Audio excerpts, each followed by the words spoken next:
Hey everyone, welcome to the Get Real podcast. We're so excited that you're with us. Each and every week, we're going to open up God's Word. We're going to have some discussion around what it means to live an intentional life. So let's listen in as we try to get real together. Hey everybody, welcome to the Get Real podcast. My name is Brandon Ginden. I'm the senior pastor here at Real Life Ministries, Texas, and I'm with my podcast partner, Lori Arnold. Hey y'all. And we are so glad you're joining us here on this episode. And we say this either at the beginning or the end each time on our podcast is why we do this. The Get Real podcast is for all of those of you that are listening. Lori and I take concepts from the scriptures and just discuss them on what they look like in real life and how we live those out as a disciple of Jesus. And hopefully to encourage, to challenge, to motivate, inspire you in your own walk with the Lord. And this series that we have been in, if you missed the first two episodes, we encourage you to go back and listen or watch them, is on worship and what it looks like to worship the Lord in our everyday lives and to really bring it into a basic and simple and livable way to be able to worship God with our everyday lives. And so this topic that we're going to tackle today is specifically about our possessions, that part of our worship. And we see it in the Old Testament, even in the New Testament, that a form of worshiping God is through the possessions that we have in our own generosity. Now, before all of you jump to the maybe an end conclusion that we're going to be talking about financial giving today, that is a piece of it, but that's a small part of it. We're going to be talking about that God actually gives us things, blesses us with what he gives us, and has a plan for it in our lives, and for us to be generous with everything that he's given to us. And what does that look like to have a mindset of worship with the things that we possess, that we are stewards of? So whether that be the home that we have, the finances that we're given, or the food that we have in our cupboards, or whatever that it is that God blesses us with, that we're actually intentional and even plan for how we worship God with what he has given to us. And I know for me personally, Lori, when I came to the Lord, this topic, for whatever reason, was very simple and easy for me. Like, whether it be understanding tithe, whether it be just being generous, whether it be sharing, our home and opening our home to families, or making meals for people, or, hosting a home group, or whatever that it was. If somebody needed, a pair of shoes and I had an extra pair of shoes and it blessed them or helped them or whatever, I just have always felt that just wasn't a hard concept for me. Yeah. And I know for others it's more difficult. And then I also know that some people have experienced where the church has really abused this principle, whether it be with finances or whether it be through possessions in general. And so I'd love to hear from you on it, kind of your thoughts on it, and get us started. Yeah. So most of those things are easy for me too. Okay. The hard one for me was my home. Oh.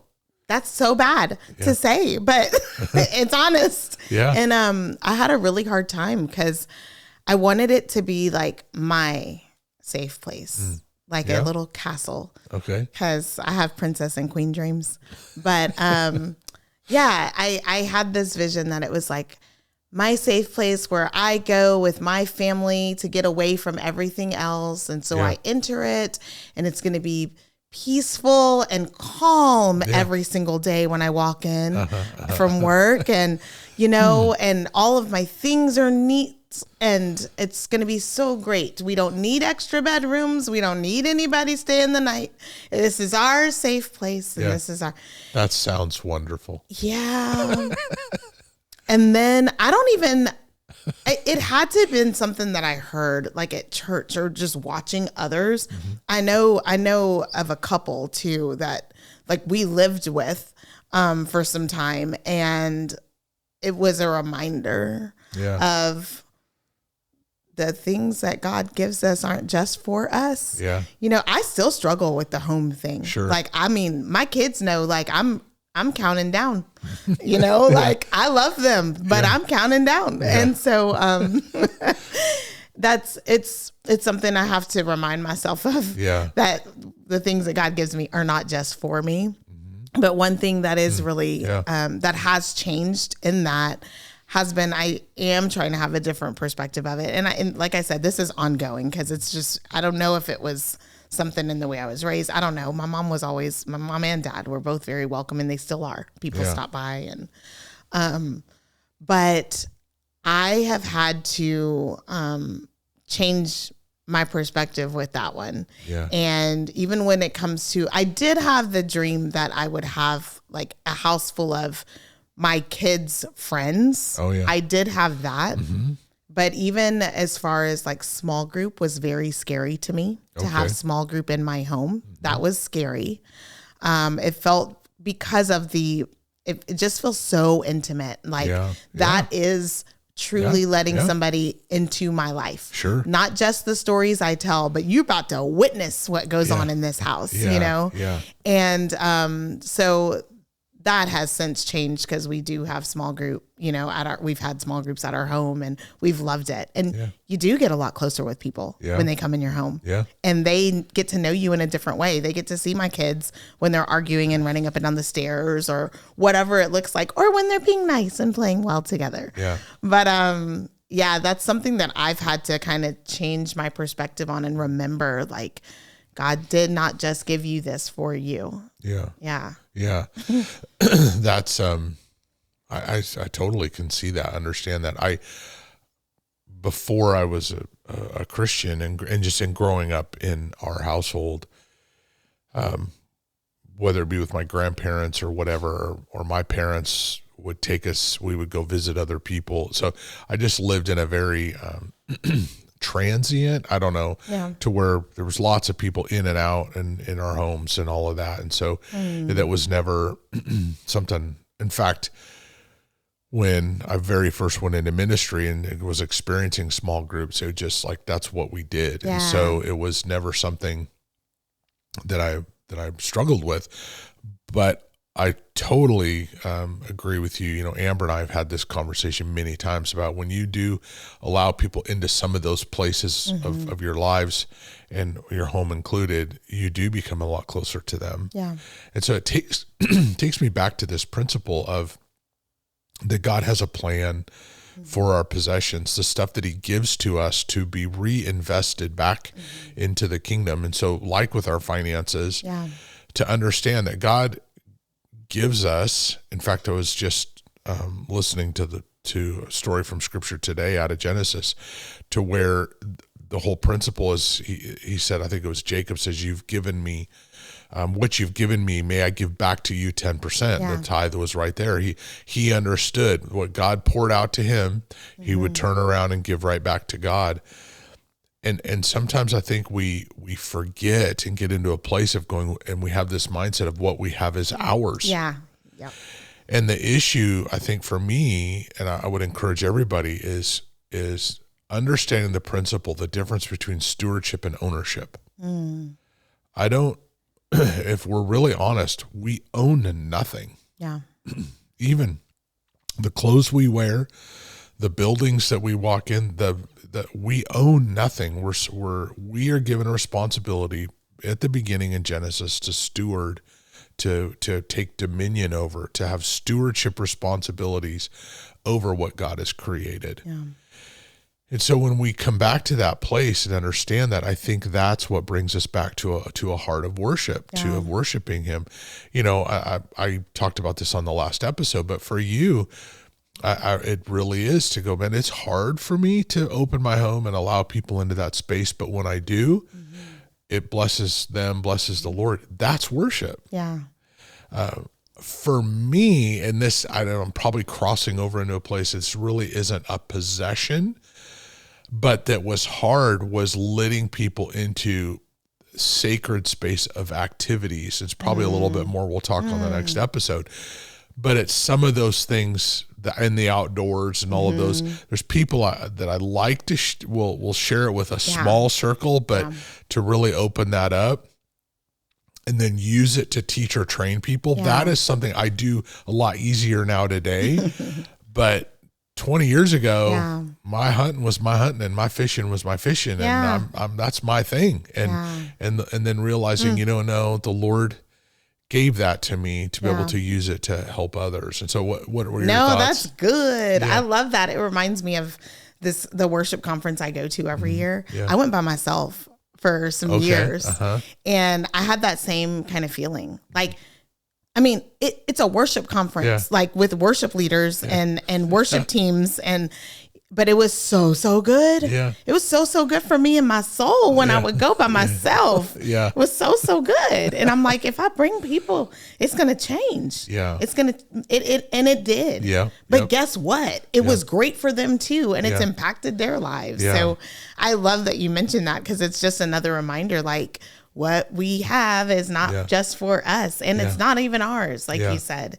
And so that's it's just a great reminder of that. Cause I mean, I forget that too. I think it's real easy. Especially here in America.